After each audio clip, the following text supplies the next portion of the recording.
People of South Africa ngenza kwethu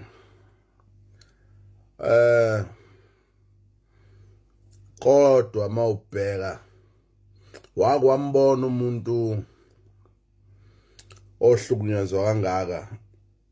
kulomhlaba wakithi njoba kuhlukunyezwa uNxamalala kuhlukunyezwa ubaba uZuma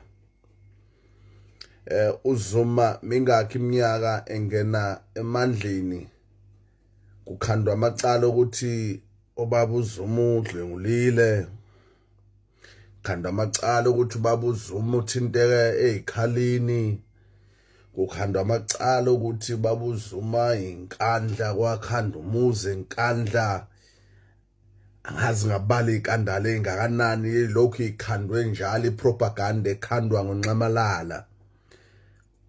uye enkantolo ubaba uZuma kawini uye enkantolo yonke into athi uyayizama izinkantolo ziye against uZuma yini ngampela lena ngampela ezondwa kangaka kuZuma ilaba bantu balohulumeni abesekela uRamaphosa ngoba phela iqiniso limile ukuthi lo hulumeni ohola uRamaphosa kahle kahle uzolwa nomsholozi yonke into ethinta uZuma uzolwa nayo uzovimba yonke into ethinta nje uZuma waZulu Natal sibonile ukuthi kuwina iqembu ngokuvotelwa kuwina MK kodwa wazama ngoyonke indlela uhulumeni kaRamaphosa ukuthi MK yakhishwa kwaZulu Natal ayingeni bahlangana wakhisha imali eziye emaqembini onqatha nobani okela amaqembu oDA ukuthi akuhlangane nje ukuthi into ethi Zuma ingasibusi isifundazwe nje ngalibusi izwe yini indaba laba bantu abaholi labesithi balwela umuntu oxakekile balwela ukuthi umuntu omnyama umnotho uye kubantu abamnyama lo hulumeni kaRamaphosa ulwe nabo ukuthi awubafuni kube khona abantu bakithi abanye abavumayo ukuthi bethengeke ekuthenini akucindezelwe nje yonke into enoZuma negama nje likaZuma ingaphumeleli indawo yini leyo noZuma engaka kulaba bantu abangamfuni uZuma yini lengaka ikuhlungu lento yenza kuNxamalala yenza kumsholozi kuhlungu lento eyenziwa kubaba uNxamalala umsholozi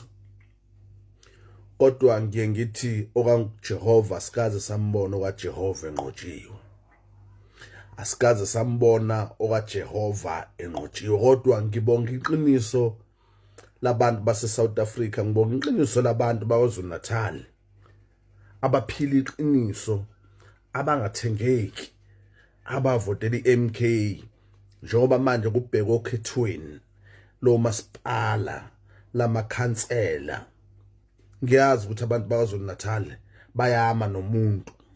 bazoma nomsholozi bayoma nomsholozi ukuthi lona njengoba nomcindezela nilwa naye kodwa njengabantu baKwaZulu Natal siyofa la kufa khona uNxamalala kufa khona umsholozi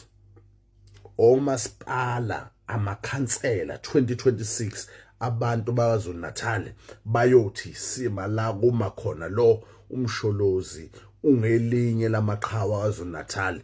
ungelinye lamaqhawe ungamela umlando wawo ucindezwele noma uzanye ukucishwa ngeke wacishwa umlando kaMsholozi kwaZulu Natal ucishwa ngoRamaphosa akusoze kwaZulu Natal lokho kwenzeka